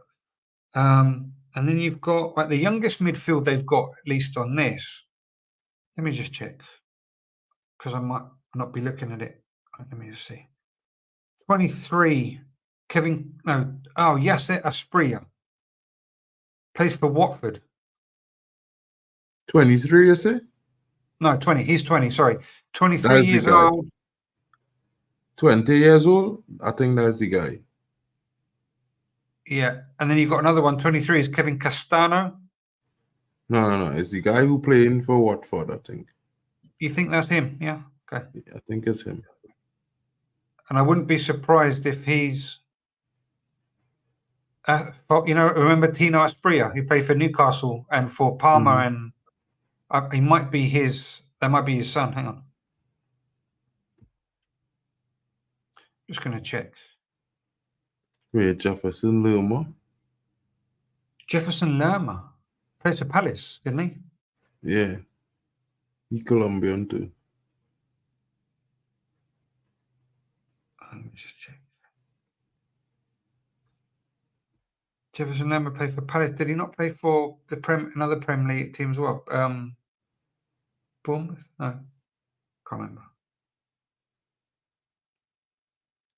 But Fernando Quintero, even at 31, Quintero, who? he's still a piece at River Plate. Huh? Can't be playing at River Plate and stinking up the gaff, is one thing. But look, they even have one Cuadrado as well. I mean, right back or right wing back or whatever. Yeah. But this might be his last Copa, as well as James Rodriguez. Don't doubt James, James was a talent, He just went to the wrong club. His mistake was he should have come to Man United. He refused Man United and went elsewhere, and that's his biggest problem.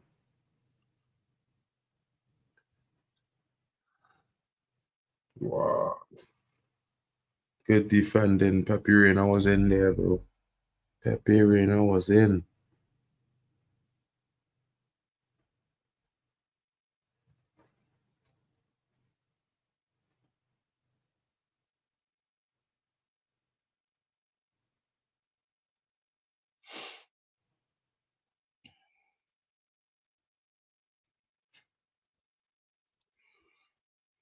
I didn't realize the Colombian team. Hang on, the rest of them, because I was looking for that guy.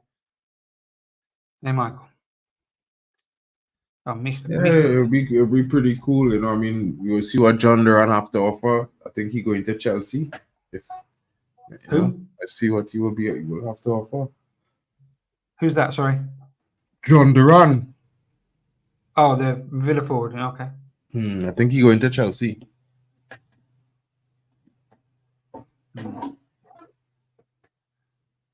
So you've got Yerry Mina, and that's about the famous defender you get. Right, so you've got the Asprilla guy in midfield. Jefferson Lerma, yeah, Palace, yeah, he's here. Juan Quintero, Jesus, yeah. He's an attacking midfielder, or he was an attacking midfielder, I think. And then I think he's playing more DM now. Deep playing midfield. he's probably lost his pace. And that's it. I can't. Oh, James Rodriguez. Oh, here is it. Oh, here he is. Yeah, for Sao Paulo. Yeah. Yeah, don't sleep on James, bro. If there's one thing James is do is show up for Colombia. Mm. No Falcao though. Falcao's like 85 years old. Yeah.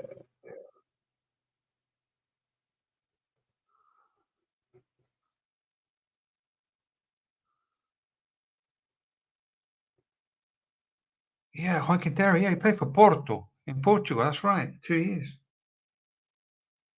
Mm. Colombian team is an interesting team.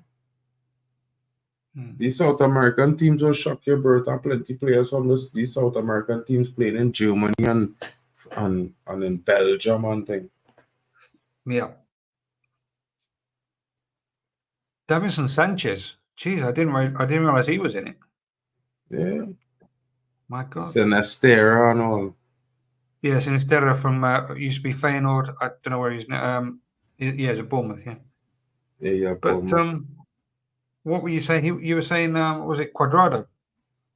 No, the youngster talking about, you call him out just now. No, yeah, I know, yeah. But you said Juan Cuadrado could be his last Copa, but I don't see him in the team. Oh, I don't know. I pull up a list just now there, the Colombian national team, but Oh, okay. type in Copa, but maybe the list I was seeing was just mostly national team players. Mm-hmm. Yeah. I don't think he's in it this year. This youth man Terceros should have started, bro.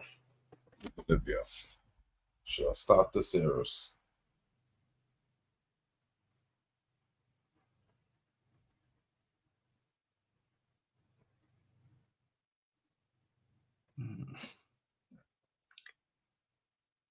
Oh, I think Argentina are probably going to do it, aren't they? They've probably got the best. I think it's either Uruguay or Brazil this Copa, bro. I watched Argentina play against Canada and they didn't look at all. I thought that's why they start slow. I had to be the only defense. They had a really slow start. Yeah. Because they should have scored at least 5. Then Against Canada. 2-0. And Canada had the majority. When I say the biggest chances in the game was all Canada. Who did that come through? Through Jonathan David? Through who did that? The other striker on the far side. What's his name? Larine. Yeah, Lorraine. Yeah. 1 or 2 chances fell to Jonathan David, but he didn't really capitalize. Mm-hmm.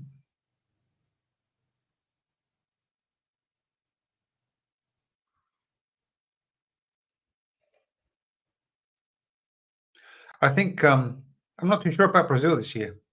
I think Uruguay under Bielsa could have a good shot. Yeah. But then you never know.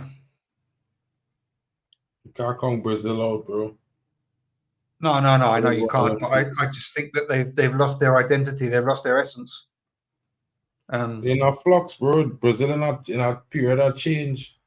You know, they're changing a lot of different style of players coming in, you know. So it was always going to be a situation where Brazil was going to have some, trouble here, trouble there.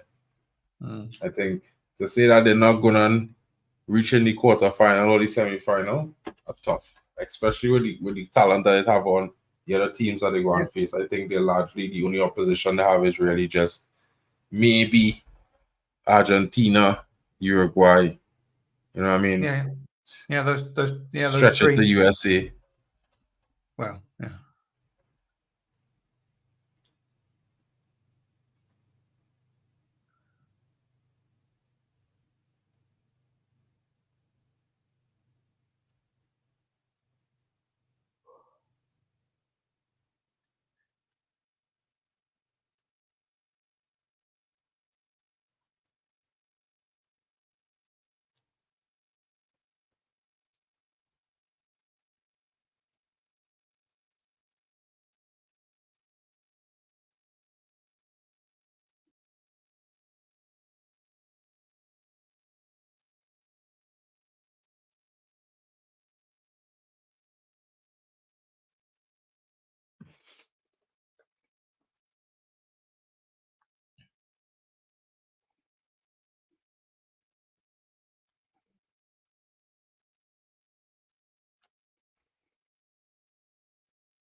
You know, with the changes the Bolivian coach make, Bolivia seem to be more compact and a little bit more, you know, composed in the possession and, you know, defensively and attacking wise right now. Well, I I mean, almost it feel seems like to the be coach should have working. started. Yeah. I almost feel like he should have started the players that he brought on this. Well, I mean, hindsight is you know, is great, but it's obviously working because, you know, the US are combining. They're not combining badly. They you know, they get into the final third with relative ease, but Jesus, this Turner is making very bad passing decisions from goal. I expected much more of it. Yeah, Bolivia seem to be containing more or less, you know, in a satisfactory way, which is not allowing the US to score more goals. I mean, you know, I don't know whether Bolivia are going to progress to, you know, any other stage or not, you know, based on what we've seen today. But you know, they got work rate. I mean, it's not this, you know, they haven't, you know, down tools and given up. But you know, Yeah, you know, they need to do better. yeah, oh yeah, of course, yeah. Definitely need to do better.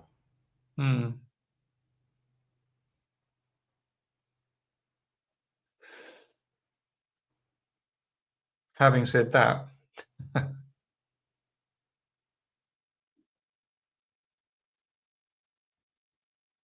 corner for the US.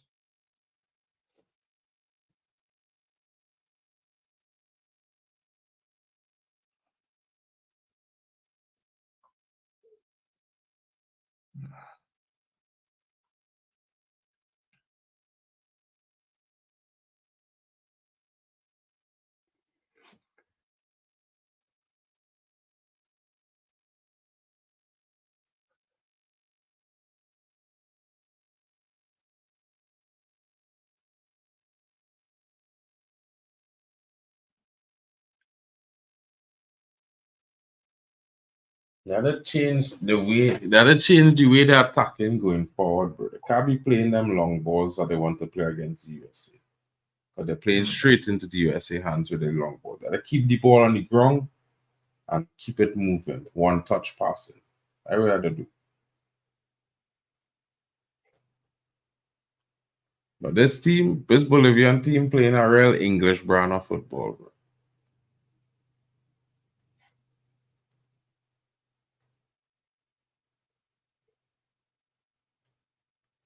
Here's a chance. Here's a chance. Oh, bro. Yeah. Try to feed in the partner. He should have just take the shot on, bro.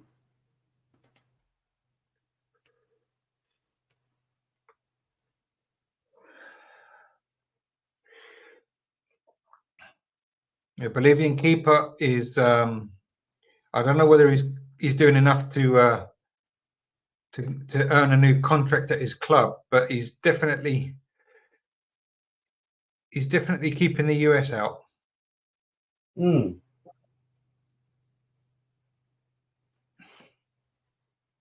He started to play well in the second half, I can tell you that.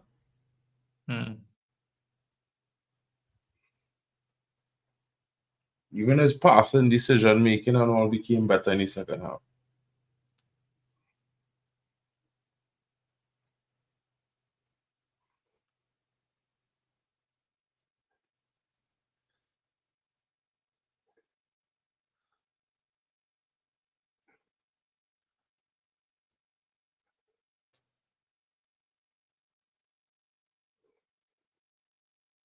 Oh, that's good news. The last comment, Mark,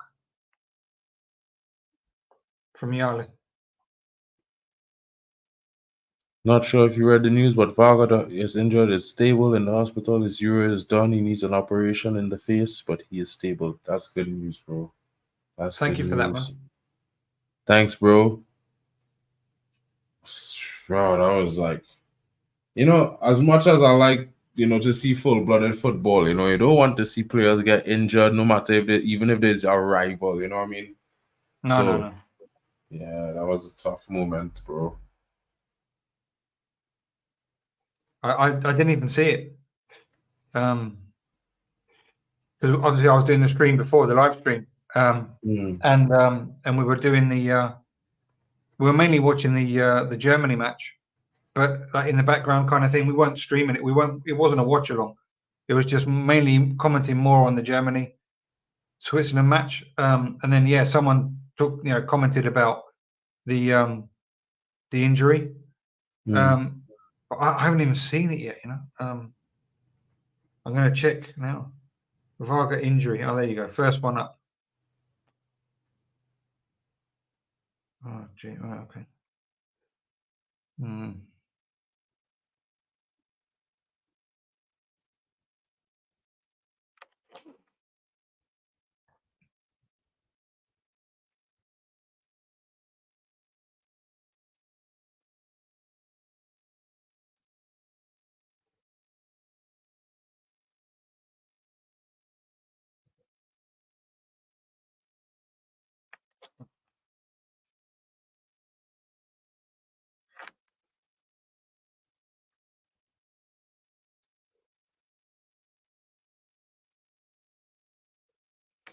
Still haven't seen it. Well, they probably definitely will see some news about it tomorrow. Yeah, definitely. I'm just seeing images. I'm on YouTube. I'm just seeing images, really. The way that they're like covering with blankets and a bit like what they did with Ericsson whenever he collapsed. They're like covering off the scenes. I'll see it at some point, I suppose. Yeah. But as long as he's stable. And thank you once again, Yali, for that information. That's comforting, at least, to see that he's okay. 100%.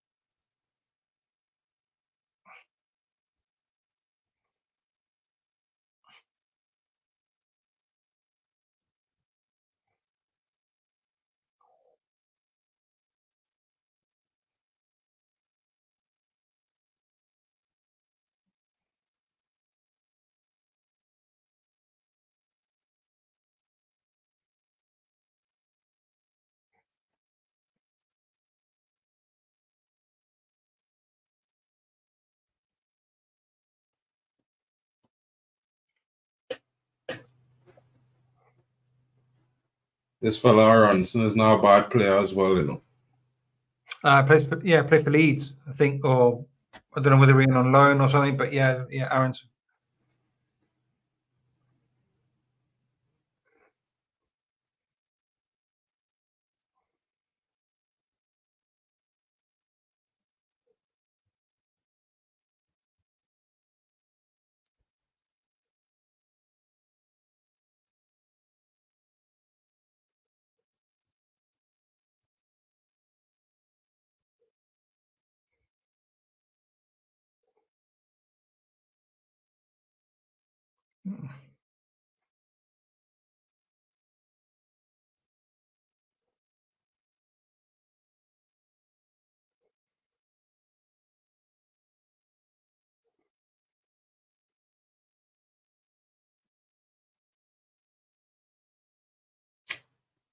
You know, they're not playing too bad, you know. Just watching the Bolivian team now. You know, they're starting to create some nice attacks, something. It's just they're just overhitting.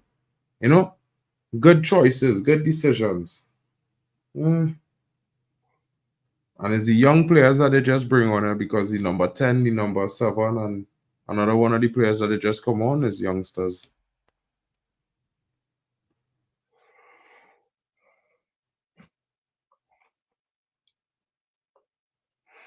Right, the heat map shows temperatures that can be found in the Sahara. And the Sahara, Papi needs to drink extra water. Bro, I'm going to tell you something about that, right? If you think it's hot in America, check the heat map in Trinidad, bro. Trinidad is always 5 to 10 degrees hotter than the USA, bro. And the humidity, Wow. imagine it's be like on average 30 degrees, 29, 30 degrees, and the humidity is like 55, 45, Wow. 55 degrees humidity, bro. By lunchtime, you walk in the streets and the road looking like waves, and there's an everyday thing. But we only have 2 seasons: it's either raining or dry and hot. So it's not too bad. 28 degrees now. Yeah. And look at the time. It's what, 7 p.m., 8 p.m. in the night, and it's 28 degrees. Humidity. Check it out, man. 83%. 83%. I'll tell it, bro, listen to my broski. In Trinidad, you're driving in your car. If you don't have AC, bro, it's a long day. You know what I mean? Long Most day. houses have air conditioning, bro. Like, it's a serious scene, bro. Serious.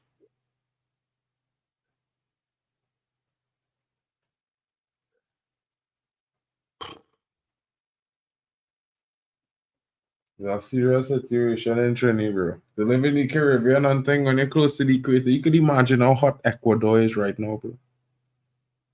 Ecuador is on the equator line. Yeah. The tropics. I used to, I don't know even if it was you, Mark. I don't know, but and it could have been just a happy coincidence. But I used to, possibly even a couple of weeks ago. Look at this. There was a guy that came into the chat on one of the streams, and he was from Trinidad and Tobago, right? And you go, hello from. Oh no, it wasn't. It was from. Do you like planes? Do you like aviation? Do you go on aviation streams? No. No, not me. But no. Oh no. Okay, so it's just a coincidence that you're from Trinidad and so is he. And he goes, oh hello, and I go, what's the weather? What's the weather like in Trinidad? And he goes, oh, it's hot or whatever, whatever the weather was. And I go, and what about in Tobago? And he goes, same, bro. And I go, no, I'm only pulling your leg, man. I know it's the same damn place. I always used to joke about the name. Oh, I mean, it's 2 islands, but practically so close together, so temperature is always usually be the same. I would say Tobago is more of the tourist destination, though. You know what I mean? Tobago is pretty popular among the Europeans, the Germans, and stuff. Huh? And Trinidad is what, like for the more general population, like for the living and more general, more for like if you want to party, Trinidad. If you want to just relax, Tobago. Okay. I mean, it have places in Trinidad as well. But Tobago was usually more the tourism island, Mm-hmm. Yeah, I remember now because I watch aviation. I love aviation, and there's a channel that I watch that is that goes to San Francisco and Los Angeles. The guy just goes to mainly those 2 airports, and yeah, I remember now. I remember it wasn't football; it was the planes. I always used to pull his leg. Hello from Trinidad and Tobago. The guy, one of the people like me, like I just enter and I just comment. Like hello. I mean, everybody knows where I'm. Hello. It's just just joking with the people, because there's no point in being always, grumpy in life. 100%, bro. But if it's one thing I could tell you about Trini is banter, they will banter whole day with you, bro. So don't even think you offend them. He will banter whole day. It's like normal, bro. Like growing up, bro, you get so much of fatigue. So much. It's like it's more like I don't know, but it's culturally it's like how we just create strong minds in Trinidad, I guess. Everybody's get the banter from since they're a child, like sure. So it's a good way to be, man.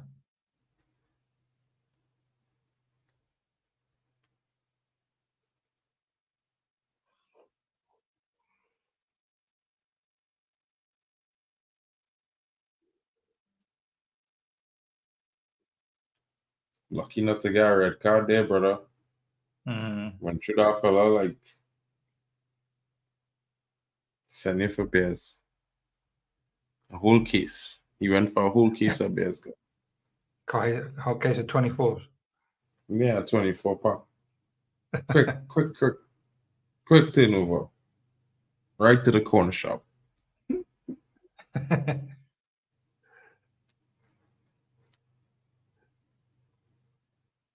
Well, that's the one thing I like about being from Trinidad. That when I went to England, everything was almost the same. You know, the shops open the same time, they close the same time, the same schedule. Everything is the same.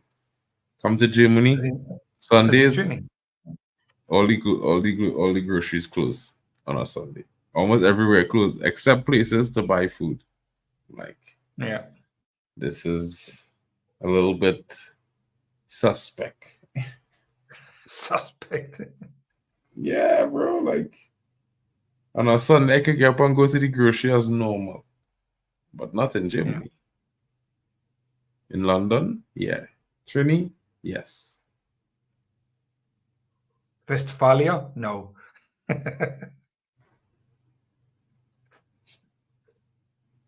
I was there in '93. I like. Yeah, I told you before on another day. I told you 1993. I was in Germany, and I liked it. It was okay. You know, I mean, I was 14. It was okay, but you know, it was a good trip, and good experience. Nice place, but you know, you don't think about timetables. Nice. Growing groceries, buying groceries on Sunday. You don't think about it, but it was okay. It was cool. And that's the end of the game, guys. Well-deserved victory from the Americans, 2-0. I would say a dominant performance, but I think if they had met a more clinical striking pair, they might have conceded a few chances. Great win for the Americans, starting off their Copa America campaign with a victory, 2-0. What a strike from Christian Pulisic. Very good placement by Florian Balogun for the second goal. Unlucky to not have a third, but it ended in a victory for the USA, and they had 3 points on the board, and they got their Copa off and running. Guys, what are your thoughts? Let me know in the comments. What do you think about the match? Did you enjoy it? I really enjoyed that goal from Christian Pulisic. I have to say it again. And, you know, I enjoyed the company of you guys and Chris here tonight.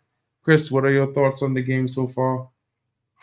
Yeah, as you said, dominant performance by America, well, by the US, sorry. And I didn't expect it to go any other way.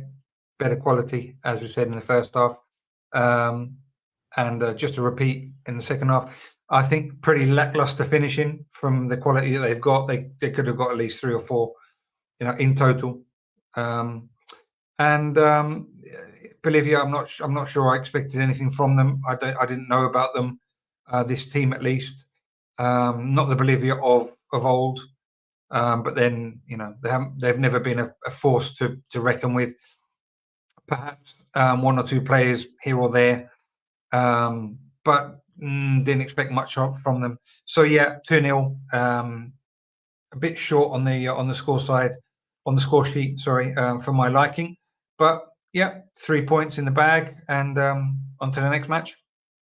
100%, and the next match it's going to be an interesting one. It features one of the favorites to win the tournament, and we're talking about Uruguay. Uruguay is going to be taking on Panama. You know, in this game, it's going to be very interesting. I see the squad sheet is already released. You know, and then for Marcelo Bielsa, Rochette is in goal. Nandez off the right back, Araujo in centre back partnered with Oliveira. Vina is the left back. Nandez is the right back, my bad. Valverde, Ugarte, De Arrasqueta, Ugarte and Valverde. That's a strong midfield right there. You know, and Araujo's younger brother is on the left wing. Darwin Núñez, and none other than Manchester United's very own Pellistri is off the right wing, and they're going to be facing up against Thomas Christiansen's team with Fayado up front, Diaz and Barcelos is the pairing in attack left and right. A 4 in midfield featuring Davis, Ayaza, Martinez, and Murillo, and 3 at the back in Harvey, Cordoba, and Miller. And Mosquera is in goal for the Panamanians. It's going to be an interesting matchup later on, guys. I hope you will be here. We will be back in 45 minutes to kick that match off, and I think Poppy is going to be joining me as well as Drex. So it's going to be an interesting one. Thank you so much for all of you guys who were here, had the time to join us. I see Manj is coming in. Manj, what are you saying, my guy? You there, Manj? Yeah, can you hear me? Yeah, big up, broski. What's good? Did you watch the game? Yeah, it's been a good game. Very good performance from USA. Bolivia didn't really offer much, and I feel like the 10%, the home card really gave USA the 10% to go and win this game. You know, they really galvanized from the start. It's kind of like Germany in the Euros, as it were. You know, the host nations will go very far in this competition. So the USA off to a good start, and I hope it continues because the more that USA progress in this tournament, and that's going to be in game one, the more people will get into it over there in the States, the more coverage they'll get over there as well. So what do you guys make of the performance today? Oh, I pretty much enjoyed the goal from what's his name? I just talked about him. Christian Pulisic. I think that was a very good goal. I think it's the best goal I've seen in the tournament so far. You know, I didn't see the end of the Jamaica game, so I wasn't too sure how the goals were scored in that game, but I pretty much think the USA look really good. I'm a huge fan of Robinson. I would take him at United, you know. I think he performed well. Timothy Weah is also a really good forward. I like his performance. I think he supplies a lot coming from the wing. Not really a huge fan of Florian Balogun, but I've seen a decent performance tonight. I've seen him be clinical tonight. He could have had 2 goals, if not for being the assister being offside initially. And what can I say? You know, I expected America to be the stronger team. I expected them to have the better quality players, but I was kind of hoping for underdog kind of upset kind of thing with Bolivia because it's their first Copa back in I think 8 years or something like that. So it was something. Yeah, I was just thinking that it would be nice for them to, you know, start off with a draw or something, get some points from the host nation. But it wasn't to be, and America stormed to victory. You know what I mean? I think that second goal took the wind out of the sails of their sails. But the only positive I could say for them is that when they brought on the youngsters who came on in the second half, the number 10, the number 7, and I think the other guy was wearing 11, I think they looked a little bit more threatening going forward. They were creating a lot of chances around the box, and hopefully they do better as the tournament progresses. It's left to be seen. Yeah. But guys, thank you for coming in. Thank you guys for joining us so much. It's a pleasure to have you guys here. We'll be back in 45 minutes for the other stream. I think that's the bigger game of the tournament so far. It's going to be featuring Uruguay against Panama. And, you know, our very own Police Tree is going to be playing. So, and Valverde as well. Ugarte as well in the midfield. So it's going to be an interesting one. Darwin Núñez is up front. So let's come back in 45 minutes. And we will take in that contest and see how it goes. Big up to you, GB. Respect to you. I know you're asleep already. Hope you have a good night, bro. Big up to you, Imran Khan. Of course, man, you know you're here on the panel right now. So, but big up to you for coming in late. Good night to you, Lou and France. We'll see you back in an hour. I know you're going to be here for the Uruguay game. And Kings of Football, thanks for all the input, bro. It was so much, you know, good having you come in. If you ever have the opportunity and you would like to come in on the channel and give your say, you don't have to turn the camera on. You could come through, bro. I always drop the links in the comments.